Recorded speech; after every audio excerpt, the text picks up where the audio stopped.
Lecture number 10 है motion in one direction का, जिसके अंदर हम लोग ग्राफ को फर्दर आगे कंटिन्यू कर रहे हैं। मैंने आपको डिस्टेंस टाइम ग्राफ के जितने भी केसेस होते हैं सारे के सारे केसेस पढ़ा दिए हैं। आज हम लोग वेलोसिटी टाइम ग्राफ देखेंगे। तो उसके अंदर सबसे पहला केस लिखिए, when body is moving with uniform velocity. Heading डालें वेलोसिटी टाइम ग्राफ, हेडिंग डालें velocity time graph, velocity time graph. और उस वेलोसिटी टाइम ग्राफ के अंदर आप उसके अंदर आप लिखें सबसे पहला केस 1, जहां पे बॉडी किससे मूव कर रही है, body is moving with uniform velocity. आप कैसे मूव कर रहे हैं, यूनिफॉर्म वेलोसिटी से मूव कर रहे हैं। अभी देखिए कॉमन सेंस है, अगर मैं यूनिफॉर्म वेलोसिटी से मूव कर रहा हूं, इनडायरेक्टली मैं क्या बोल रहा हूं, स्पीड कांस्टेंट है, स्पीड कांस्टेंट, या फिर मैं ये भी बोल सकता हूं velocity constant. But there is a difference between speed constant and velocity constant. If speed is constant means only magnitude is constant, velocity is constant तो इसका मतलब मैग्नीट्यूड भी कांस्टेंट हो सकता है और डायरेक्शन भी कांस्टेंट हो सकता है, लाइक बोथ चीजें वहां पे है। तो अगर मैं वेलोसिटी वर्ड यूज कर रहा हूं ना, तो इसके अंदर मतलब आप ये समझिए कि वो स्पीड के बारे में बात किया जा रहा है और स्पीड कांस्टेंट मान रहे हैं कि मैग्नीट्यूड कांस्टेंट है। अच्छा, अगर मैं वेलोसिटी ही वर्ड यूज करूंगा और स्पीड कांस्टेंट बोल रहा हूं तो इसका क्या मतलब हो सकता है, सेकंड इसका ये मतलब हो सकता है बस ग्राफ नेगेटिव भी आएगा, यानी अगर पॉजिटिव में बनाया तो graph can B negative also. इससे ज्यादा और कोई ग्राफिकल रिप्रेजेंटेशन में कोई फर्क नहीं पड़ता है। अभी स्पीड कांस्टेंट का मतलब है कि टाइम जैसे जैसे बढ़ता जा रहा है, टाइम 1 सेकंड पे, टाइम 2 सेकंड पे, टाइम 3 सेकंड पे, टाइम 4 सेकंड पे, टाइम 5 सेकंड पे, जो आपका वेलोसिटी है वो क्या रहने वाला है,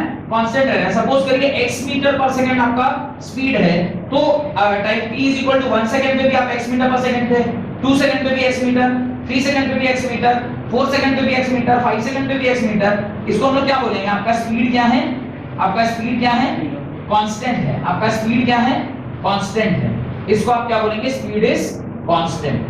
टाइम बढ़ता जा रहा है लेकिन स्पीड में कोई खास परिवर्तन नहीं हो रहा है। और ऐसा जब कभी भी होगा तो बॉडी जो ग्राफ आपका बनेगा for a speed time graph और a velocity time graph, speed time graph, it will be a straight line parallel to time axis. तो इस तरह का ग्राफ बना लीजिए और उसके नीचे आप एक स्टेटमेंट सिर्फ वहां ऐड कर दीजिएगा। स्टेटमेंट क्या होगा, when a plot between speed and time is done for a uniform speed, it is a straight line parallel to time axis. It is a straight line parallel to time axis. It is a straight line parallel to time axis.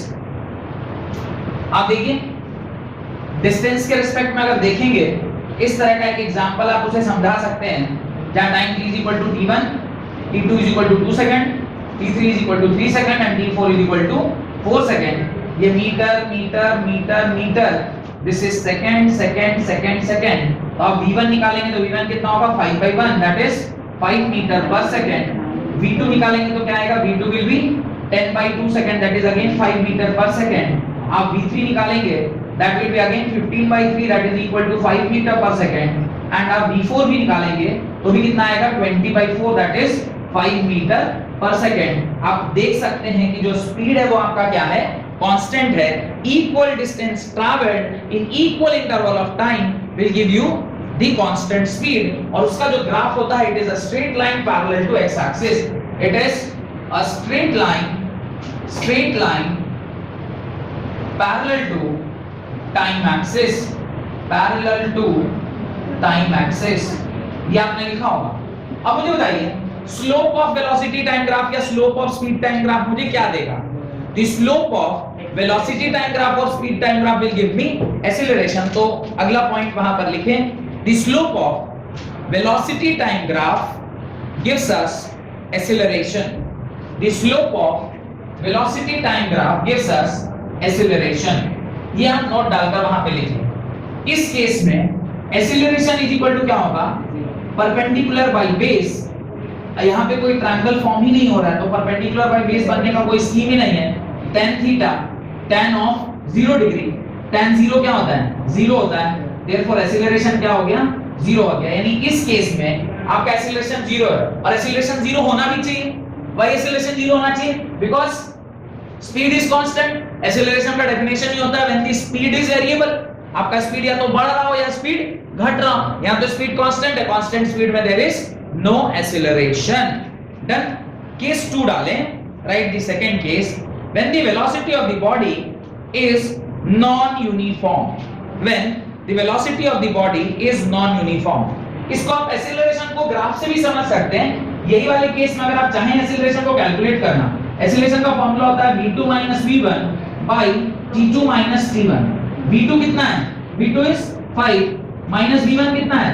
5 2 minus 1 that is 0 by 1 that is equal to 0 metre per second square. तो आप फॉर्मूले से भी calculate कर रहे हैं तो ये कितना आया?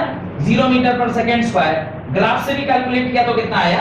0 मीटर पर सेकंड स्क्वायर। तो इसको भी थोड़ा सा ऐड कर लीजिएगा कि अगर फॉर्मूले से निकालेंगे तो भी ये कितना आ रहा है? 0 मीटर पर सेकंड स्क्वायर आ रहा है। अगर आप स्लोप से निकालेंगे तो भी कितना आ रहा है? 0 मीटर पर सेकंड स्क्वायर आ रहा है। जब कभी भी कोई यूनिफॉर्म स्पीड का ग्राफ आप बनाएंगे तो उसका जो स्लोप होता है वो 0 होगा, और स्लोप अगर 0 है तो मैं उसके tan थीटा को 0 बोलूंगा, और tan थीटा 0 मतलब आपका जो स्लोप है वो 0 हो गया। और slope of velocity time graph हमें क्या देता है? वो हमें एक्सीलरेशन देता है, और एक्सीलरेशन आपका 0 आ गया। तो ऑब्वियसली स्पीड कांस्टेंट है तो एक्सीलरेशन 0 होगा ही होगा। लेकिन case 2, when the velocity of the body is non uniform. अब देखिए जब कभी भी आप नॉन यूनिफॉर्म वेलोसिटी का केस देखेंगे, अच्छा अभी अगर मैं बोलूं इसी केस में अगर ये वेलोसिटी का टर्म होता तो सिर्फ अंतर क्या आएगा? The graph can be positive as well as negative. ऐसा भी हो सकता है ग्राफ अगर मान लीजिए मैं वेलोसिटी टाइम का लिखूंगा तो ये ऐसा भी हो सकता था।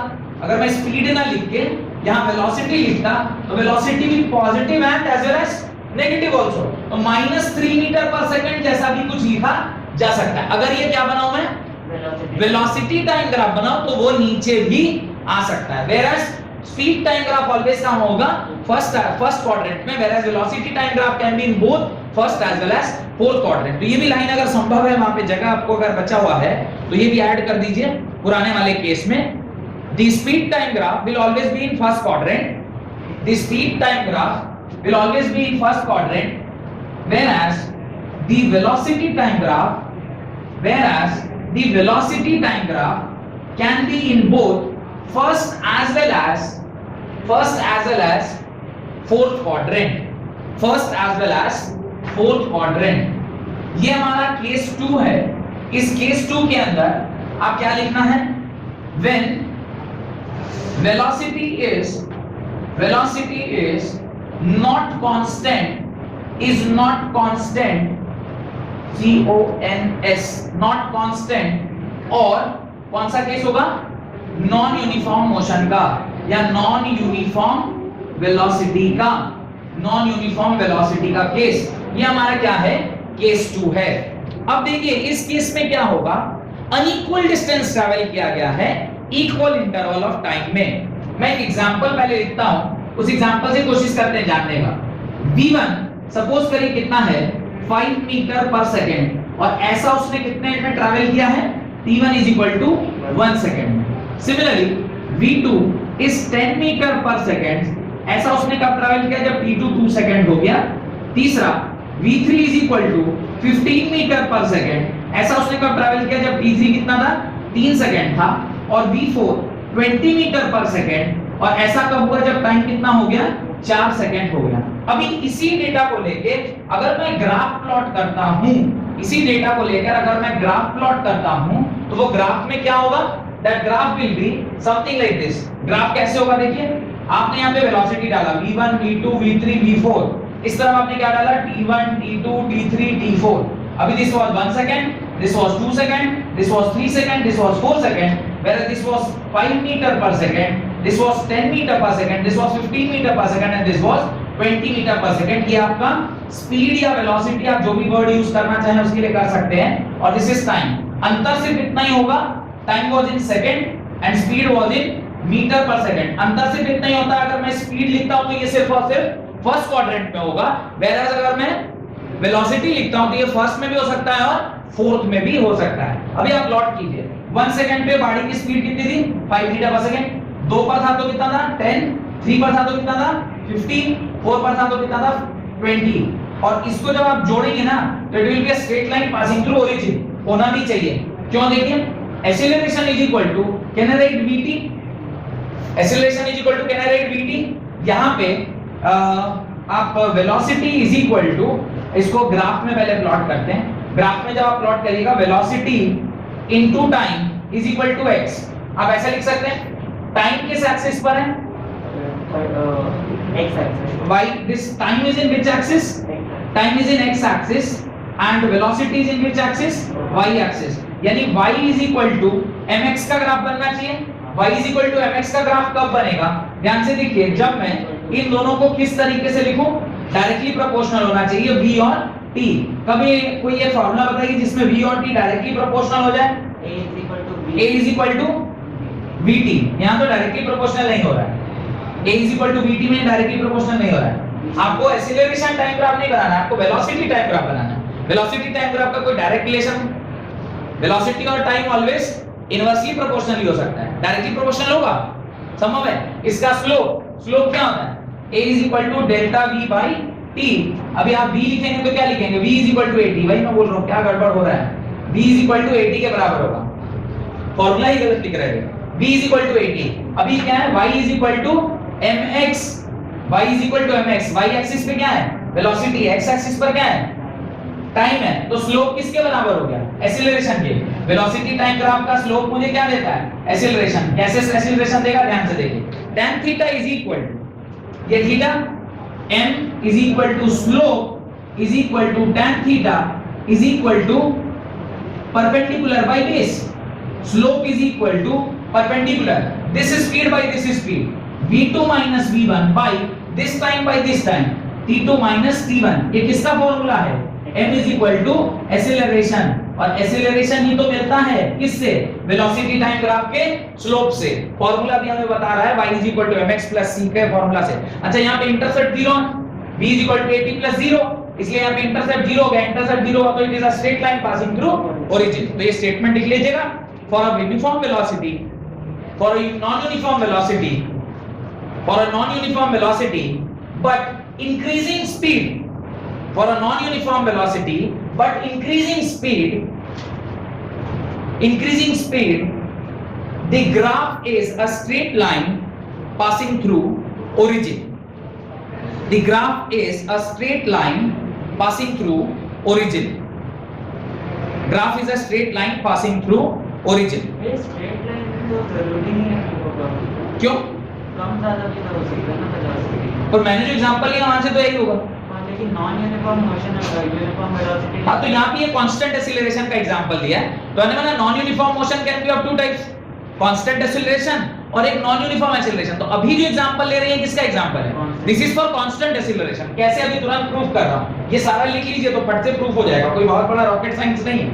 यहीं पे प्रूफ कर रहा हूं। देखिए क्या है, मैं a1 निकाल रहा हूं। a1 किसके बराबर बोलिए? a1 is equal to v2 minus v1 by t2 minus t1। ये कितना है? 10 minus 5 by 2 minus 1। this is 5 by 1। 5 by 1 is 5 metre per second square. Second case देखते हैं, सेकंड वाला देखते हैं। a2 आप निकालेंगे तो क्या होगा? v3 minus v2 by t3 minus t2। इसको सॉल्व कीजिए। 15 minus 10 by 3 minus 2, this is again 5 metre per second square. Next देखिए a3 निकालिए। v4 minus v3 by t4 minus t3 solve कीजिए। 20 minus 15 by 4 minus 3, ये भी कितना है? 5 metre per second square. 5 metre per second square, 5 metre per second square, 5 metre per second square. Acceleration is constant. यानी वो वाला case है अभी जहां पे एक्सीलरेशन कांस्टेंट है, यानी velocity time graph for a constant acceleration motion जो कि नॉन यूनिफॉर्म वेलोसिटी है, उसके लिए ऑलवेज कैसा आएगा? It is a straight line passing through origin. It is a straight line passing through origin. और होना भी चाहिए ना, तब ना m is equal to constant है। m is slope which is equal to constant, और कांस्टेंट आया, हमने प्रूफ किया कांस्टेंट। डन। लिखें आगे। अब एक और केस क्या हो सकता है? आप वेलोसिटी टाइम ग्राफ तो बना रहे हैं पर आप नॉन यूनिफॉर्म वेलोसिटी भी है, but this time it can either increasing और डिक्रीजिंग, क्योंकि नॉन यूनिफॉर्म एक्सीलरेशन दो प्रकार के होते हैं ना, आइदर इंक्रीजिंग एक्सीलरेशन और डिक्रीजिंग एक्सीलरेशन। अच्छा एक चीज और मेरे को बताइए, ये सब लिख लिए सब लोग, पूरा ये सारा कैलकुलेशन सब। अभी मुझे बताइए, ये स्पीड टाइम ग्राफ है, वो भी कैसा स्पीड है, constant positive acceleration. Can this graph be something like this? हो सकता है? क्या केस होगा जब ये ग्राफ ऐसा होगा, मैं देखता हूं क्या केस होगा जब ये ग्राफ उल्टा बनेगा। चलिए चेक करते हैं। उसका यहां पे एक्सीलरेशन क्या आया, +5। मैं अभी एक ऐसा केस बनाता हूं जहां पे एक्सीलरेशन -5 आएगा। कैसे आएगा देखते हैं। अभी मेरा फाइनल स्पीड कितना था, v1 is equal to 20 meter per second, ठीक है। फिर v2 कितना हो गया, 15 मीटर पर सेकंड। फिर v3 कितना हो गया, 10 मीटर पर सेकंड। फिर v4 कितना हो गया, 5 metre per second. Initially the गाड़ी was travelling with higher speed and slowly उसका स्पीड क्या होता जा रहा है, कम होता जा रहा है। ऐसा कब हुआ, जब ये 1 सेकंड पे था, ये 2 सेकंड पर ऐसा हो गया, 3 सेकंड पर ऐसा हो गया, और 4th सेकंड पर ये ऐसा हो गया। अब मुझे इसको प्लॉट करना है। तो जब गाड़ी 1 सेकंड पर थी तो कहां था, यहां। दूसरे सेकंड पे कहां आ गया, यहां। तीसरे सेकंड पे कहां आ गया, यहां। और चौथे सेकंड पे कहां आ गया, यहां। इसको जब आप जोड़ेंगे तो ये क्या निकल के आया, इस तरह का स्लोप आया। It was not a straight line passing through origin. Why it was not a straight line passing through origin, because यहां पे एक्सीलरेशन नेगेटिव आएगा। कैसे कैलकुलेट करेंगे, a1 is equal to v2 minus v1 by t2 minus t1, 15 minus 20 by 2 minus 1 minus 5 by 1, that is minus 5 meter per second square. As the acceleration is negative, तो slope negative होना चाहिए। Slope negative ऐसा होगा ना जब आप theta का value more than 90 degree बनाएंगे।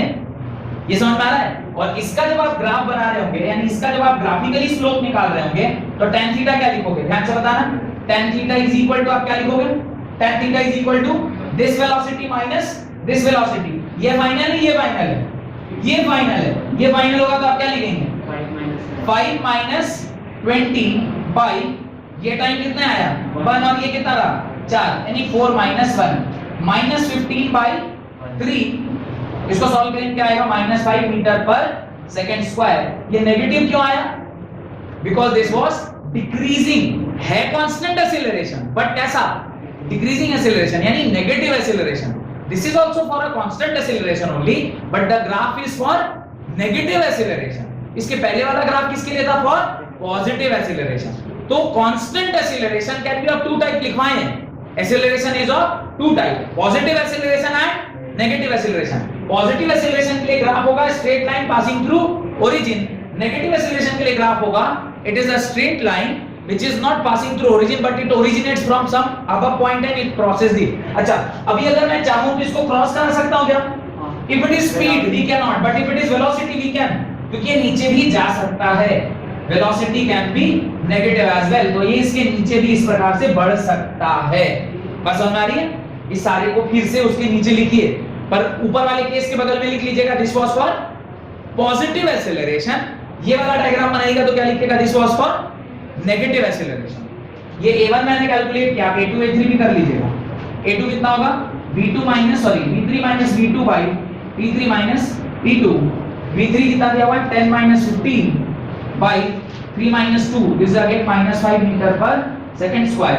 एंड a4 निकालिएगा, a4 होगा v4 minus v3 by t4 minus t3। ये आ जाएगा 10 minus 5 या 5 minus 10 by 4 minus 3, this is again 5 meter per second square। this is also negative। और नेगेटिव आने का मतलब ही है एक्सीलरेशन क्या है, कांस्टेंट तो है लेकिन नेगेटिव में कांस्टेंट है। a is equal to -5 meter per second square। this is a constant negative acceleration, this is a constant negative acceleration, constant negative acceleration। done? कोई doubt? Constant negative acceleration and constant positive acceleration का graph समझ में आया। अभी मैंने आपको देखा जाए तो तीन केस पढ़ा दिए। पहला केस क्या था, when the body is moving with constant speed होगा तो ग्राफ कैसा बनेगा, it is a straight line parallel to time axis. फिर मैंने बोला कांस्टेंट एक्सीलरेशन के अंदर दो केस, एक पॉजिटिव एक्सीलरेशन और एक negative acceleration। if it is a positive acceleration it is a straight line passing through origin, whereas if it is a negative acceleration ये ग्राफ कैसा आएगा, opposite to that of the case A, जहां पे ये कहीं से originate होगा और फिर एक्स एक्सिस को किसी दूसरे पॉइंट पर क्रॉस करेगा। डन। अभी एक चीज और बताना भूल गया आपको, ध्यान से ही उतर गया, कोई बात नहीं, ध्यान से तो मेरे बहुत कुछ उतरता रहेगा। अभी वेलोसिटी टाइम ग्राफ का स्लोप तो पता चल गया, क्या होता है? The slope of velocity time graph is acceleration. अभी मैं अगला सवाल पूछ रहा हूं, what is the area under velocity time graph? What is the area under velocity time graph? Area under velocity time graph is displacement and area under speed time graph is distance. ये दो लाइनें और उसके नीचे लिखे, right, note डाल के दो बातें लिखिए उसके नीचे। Point number one, the area of velocity time graph, the area of velocity time graph, the area of velocity time graph gives क्या देगा? Displacement. Second point, the area of speed time graph will give distance. The area of speed time graph will give distance. चलिए, तो इसके नीचे अभी ये area क्या होता है, कैसे कैलकुलेट करते हैं, उसको अगर मैं चेक करूं तो ये एग्जांपल बोर्ड पर बना हुआ है, इसी के ऊपर हम लोग चेक करके देख लेते हैं कि इस पर्टिकुलर केस में जो डिस्प्लेसमेंट या distance as the graph is above axis, as the graph is above x axis, कोई फर्क नहीं पड़ता है कि आप उसको डिस्प्लेसमेंट बोलो या फिर डिस्टेंस बोलो। और अगर ये ग्राफ एक्स एक्सिस के नीचे होती तो फिर मुझे डिस्टेंस और डिस्प्लेसमेंट को अलग-अलग दिखाना पड़ता। अभी आप चेक करिए कि ये ग्राफ आपका, ये जो इस ग्राफ के नीचे का एरिया होगा ये क्या देगा, हम लोग इसको चेक करते हैं। ये आपका एरिया अंडर कर्व है, this is the area under curve, यहीं तक नहीं आएगा, ये पूरा यहां तक आएगा, ये पूरा ऐसा आएगा, ये पूरा आ जाएगा, ये इसके नीचे का एरिया अंडर कर्व है। अब इसको निकालने के लिए मैं क्या करता हूं, इसे मैं A1 लिखता हूं, इसे मैं A2 लिखता हूं। जब मैं इसे A1 और A2 लिखूंगा तो A1 एरिया क्या होगा, हाफ बेस, बेस कितना है, this is 3 seconds, no, 1 2 3 seconds, this is 3 seconds, half base into height is how much, height is 15, तो ये इधर आ गया। और साथ में A2 जब निकाल रहे होंगे, A2 निकालेंगे तो क्या होगा, A2 निकाल रहे होंगे तो क्या होगा, A2 निकाल रहे होंगे तो ये वाला एरिया निकालना है। ये एरिया कैसा होगा, लेंथ इनटू ब्रेड्थ, लेंथ कितना है 3 सेकंड, 3 और ब्रेड्थ कितना है 5, 3 into 5, ये आ गया 15 और इसको सॉल्व कीजिए, ये आएगा 15 या 45, 45 बाय 2 मैंने 22.5 मीटर, ये इतना मीटर। टोटल डिस्टेंस जो बॉडी ट्रैवल कर रही होगी वो कितना होगा, 22.5 मीटर प्लस 15 मीटर, जोड़ दीजिए कितना आ रहा है 37.5 मीटर। ये हम लोग क्रॉस वेरीफाई करके देखते हैं कि ये सही लिखा हुआ है कि नहीं लिखा हुआ। अभी देखिए इनिशियल स्पीड कितना है, यानी u का वैल्यू कितना दिया हुआ है 20 मीटर पर सेकेंड। आपको v कितना दिया हुआ है, v इज 5 मीटर पर सेकेंड। अगर आपको टाइम कितना दिया हुआ है, टाइम इज ऐसा कितने सेकंड में हुआ, 4 सेकंड में हुआ। और आपको एक्सीलरेशन पता है क्या, -5 मीटर पर सेकंड स्क्वायर। अभी आपको डिस्टेंस निकालना है, आप कोई भी फार्मूला यूज करो, s = ut plus half at square. Solve करो, u कितना है 20, कितने समय में 4 सेकंड में, plus half into acceleration is -5 into t square. t square कितना होगा यहाँ पे 4 का होल स्क्वायर। सॉल्व कर लीजिए, जब इसको निकालिएगा 80 प्लस हाफ इनटू -5 इनटू 16, ये एक बार में 8 बार में, 8 पंचे 40, 80 minus 40 that is equal to 40 आ रहा है। हमने गड़बड़ी क्या की इसको सॉल्व करने में, टाइम कितना ले लिया 4 सेकंड, लेना कितना चाहिए था 3 सेकंड। क्यों, क्योंकि काम कितने सेकंड में हुआ 3 सेकंड में। जब ओरिजिन से लेते तब कितना लेते 4 सेकंड, लेकिन टाइम यहां से लेना चाहिए था, ये छोटी सी गलती हुई। इसको सॉल्व कर लीजिए, इसको 3 करिए और इसको भी क्या करिए 3। अब सॉल्व करिएगा, ये कितना आएगा 60, इसको सॉल्व करिएगा ये हो जाएगा 6 का 3 का स्क्वायर 9, इसको सॉल्व करिए ये आ जाएगा 4.5, इसको सॉल्व करिएगा ये आएगा 4.5, यानी 60 माइनस 4.5 इनटू 5 क्या होगा, 4.5 इनटू 5 इज 22.5।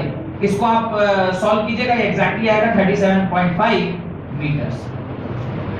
ठीक है, तो आपने फॉर्मूले से सॉल्व किया तो भी उतना आया और एरिया निकाला तो भी इतना आया। ये आसान है, ये आसान है, ये आसान है। ऑब्वियसली एरिया निकालना is always easy, but in for which case?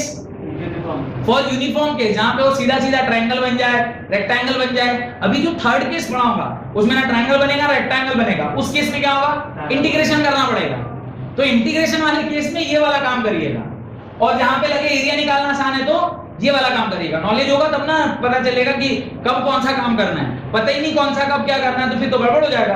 तो जब नॉन यूनिफॉर्म एक्सीलरेशन हो, यानी आइदर इंक्रीजिंग एक्सीलरेशन और डिक्रीजिंग एक्सीलरेशन, उस केस में फिर तो फार्मूला लगाना हमारे लिए ज्यादा आसान है। लेकिन जब आप और यूनिफॉर्म एक्सीलरेशन है, यानी non uniform velocity but acceleration is uniform, acceleration is constant, in that case आप डायरेक्टली एरिया अंडर कर्व निकालिए, आपका आंसर फट से निकल के आ जाएगा। तो उसी जो पॉइंट लिखे हैं उसके नीचे इस एग्जांपल को दे लीजिए in order to explain yourself later कि कैसे आपने एरिया अंडर कर्व से सॉल्व करके देखा था और फॉर्मूले से सॉल्व करके देखा, दोनों से एग्जैक्टली क्या आया? सेम आंसर है। हां लिख लीजिए। कोई भी क्वेश्चन देख के पता कैसे चलता है दैट इसमें इंटीग्रेशन करना है डिफरेंशिएशन? अब इंटीग्रेशन करना है या डिफरेंशिएशन? अरे ये तो समझाए होंगे ना कि आप जब नीचे से ऊपर जा रहे हैं, आप एक्सीलरेशन, वेलोसिटी, डिस्टेंस, अगर यहां से यहां पहुंचना है यू नीड टू इंटीग्रेट, और जब x से यहां आना है यू नीड टू डिफरेंशिएट। ये तो कॉमन सेंस है। जब आप एक्सीलरेशन से ऊपर जा रहे हैं, इसको कैसे समझेंगे? मैं भी फार्मूला लिखवाया था, सारा इंपॉर्टेंट नहीं ध्यान है, मैं अभी बता देता हूं। चलिए अच्छा सवाल है, औरों को भी ऐसा डाउट हो रहा होगा, पर अंदर रख रहे होंगे, पता नहीं चल रहा। देख लेते हैं, अभी इसको लिख लीजिए फिर बताता हूं। ये ग्राफ बना लिए? नहीं, ग्राफ बन चुका।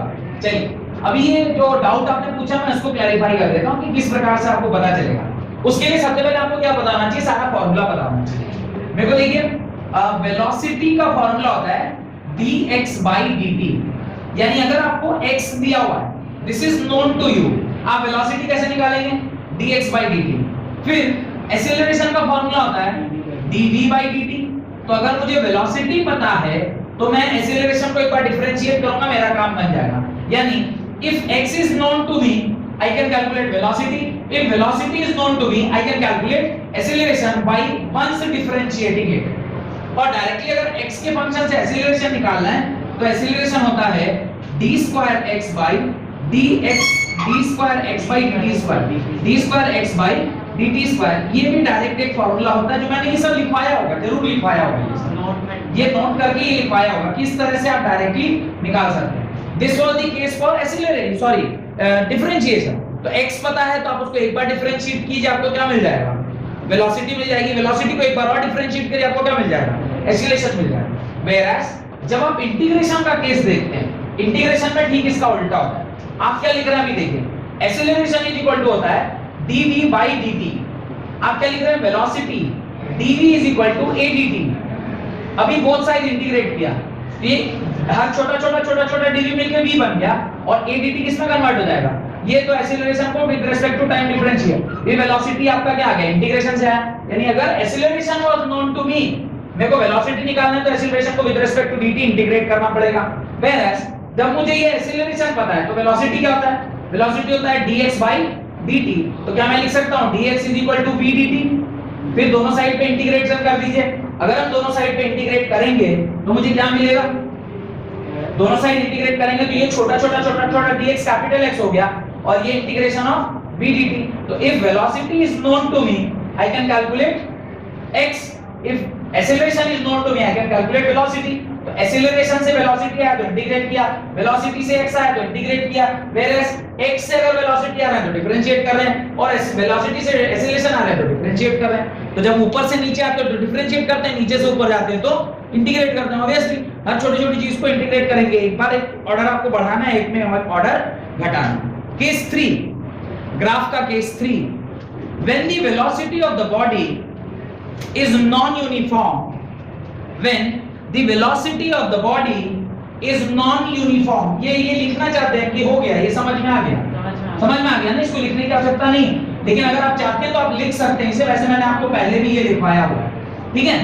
velocity of the body is non-uniform, that is either increasing acceleration or decreasing acceleration. अभी जो ऊपर दोनों ग्राफ बनाए उसके केस में क्या था?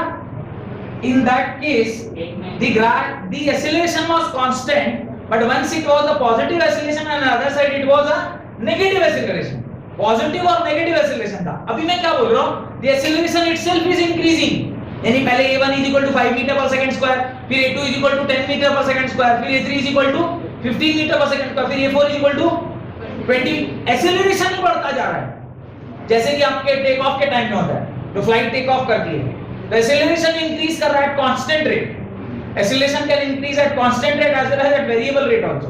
अभी और भी एक केस बन सकता है कि the acceleration is not increasing at constant rate, it is increasing at variable rate.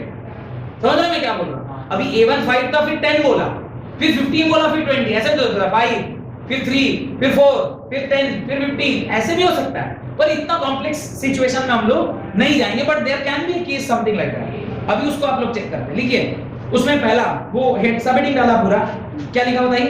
When the velocity of the body is non uniform with height increasing और यूनिफॉर्म डन। या उसके नीचे फिर केस माने केस 3 का केस ए लिखिए। पहला increasing non uniform velocity या increasing acceleration, increasing non uniform velocity या increasing acceleration, increasing acceleration done. पहले इसका एग्जांपल बना देना, right? v1 is equal to 5 meter per second, v1 is equal to 5 meter per second, v2 is equal to लिखिए 20 meter per second, v3 is 40 meter per second and v4 is 70.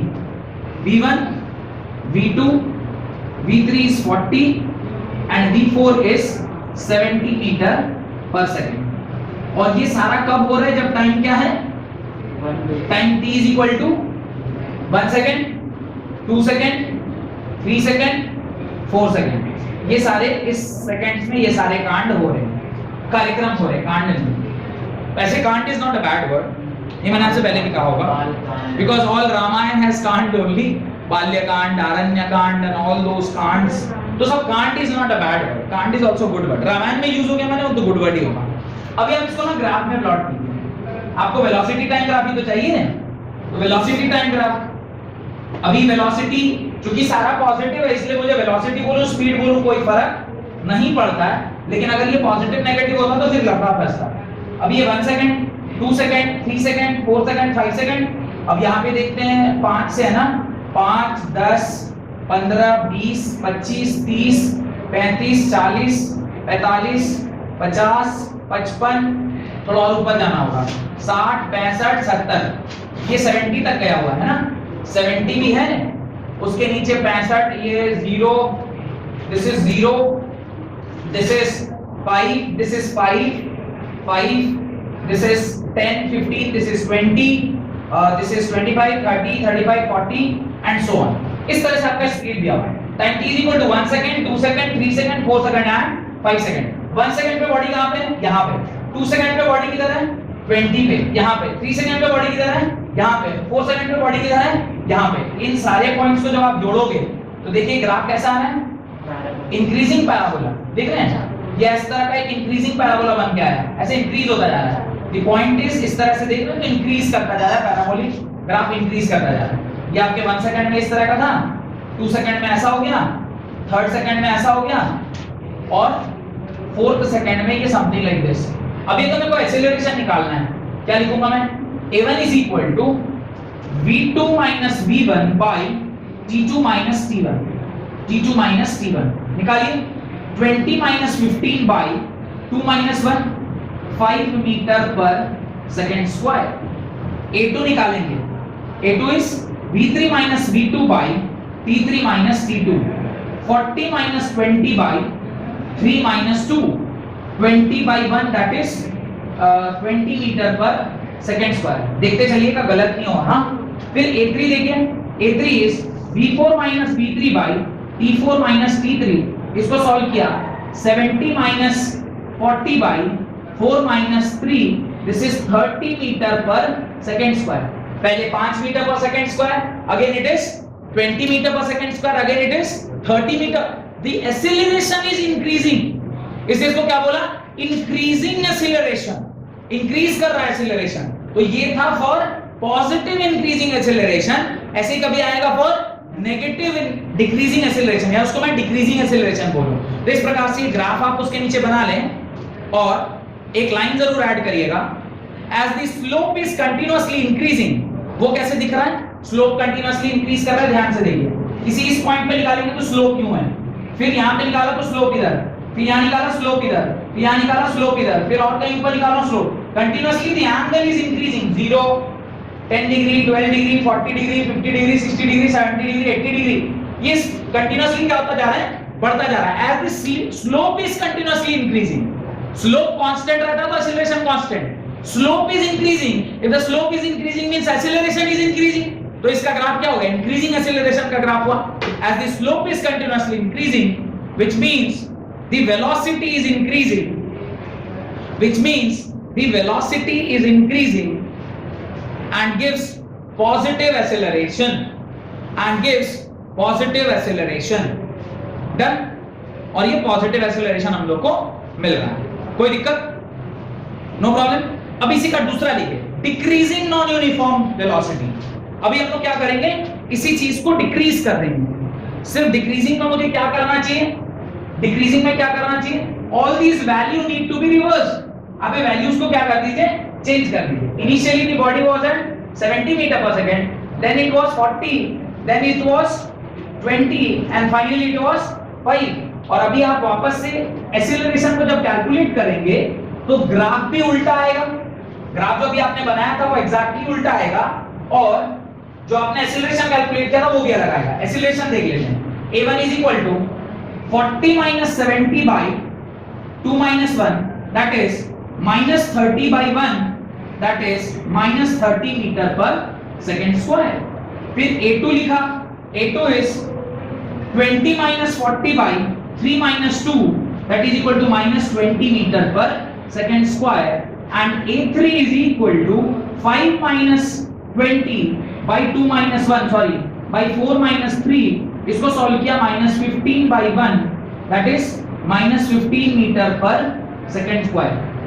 अभी आपका acceleration क्या हो रहा है? Continuously decrease कर रहा है। मेरे को लग रहा है ना शायद वहां पे भी मैंने गड़बड़ किया है, 5 गलती से लिख दिया, वहां 15 होगा, देखिए तो वहां गलती से 15 लिख दिया। 20 minus 5 is 15, वो 15 लिख दिया है गलती से। 20 minus 5 होगा ना, बिकॉज़ आपने 5 लिखा है, 15 कैसे होगा? 20 minus 5 और वहां 15 होगा, ठीक है? वो करेक्शन कर लीजिएगा। अभी देखिए मैं ग्राफ प्लॉट करता हूं। टाइम t 1 सेकंड पे बॉडी कहां पे है? 70 पे। टाइम 2 पे कहां पे है? 40 पे। 3 पे कहां पे है? यहां पे। और 4 पे कहां पे? यहां पे। ये ग्राफ कैसा आ रहा है? This is negative. आपके स्लोप क्या होते जा रहे हैं?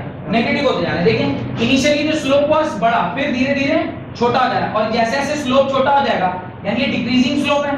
डिक्रीजिंग स्लोप मतलब the acceleration is decreasing, acceleration decrease कर रहा है। देखें एक्सीलरेशन डिक्रीज कर रहा है in terms of magnitude, not in terms of उसके डायरेक्शन। वो आप अगर -15 बोलेंगे तो -15 इज ग्रेटर देन -30। मैथमेटिकली देखा जाए तो -30 और -15 में -15 इज ग्रेटर, पर यहां पे हम सिर्फ मैग्नीट्यूड की बात कर रहे हैं। नेगेटिव तो बता रहा है कि गाड़ी रुक रही है, नेगेटिव इज शोइंग कि गाड़ी इज स्टॉपिंग, जो व्हीकल है वो स्टॉप कर रहा है। नेगेटिव है। पर आप कहते हैं सर, आप कह रहे हैं ये बड़ा, ये छोटा है, ये बड़ा है, जबकि मैथ्स तो कहता है ये बड़ा है, ये छोटा है। तो I am not talking about mathematical numbers, I am talking about the physics का जो क्वांटिफिकेशन है, मतलब फिजिक्स क्वांटिफिकेशन, फिजिक्स का जो कन्वेंशन है उसके बारे में बात कर रहे हैं। तो लिख लीजिए उसके नीचे, in this particular case when the body is moving with decreasing non uniform velocity, when the body is moving with decreasing non-uniform velocity, then the plot between the velocity and time, then the plot between velocity and time is given by downward parabola, is given by downward parabola. Graph is when the body is moving with decreasing non-uniform velocity, then the plot between velocity and time is given by downward parabola. Done? यहां तक हो गया। Heading डालें acceleration time graph, heading डालें acceleration time graph, जो हम लोग अगली क्लास में करेंगे। बहुत बहुत धन्यवाद आज की क्लास अटेंड करने के लिए।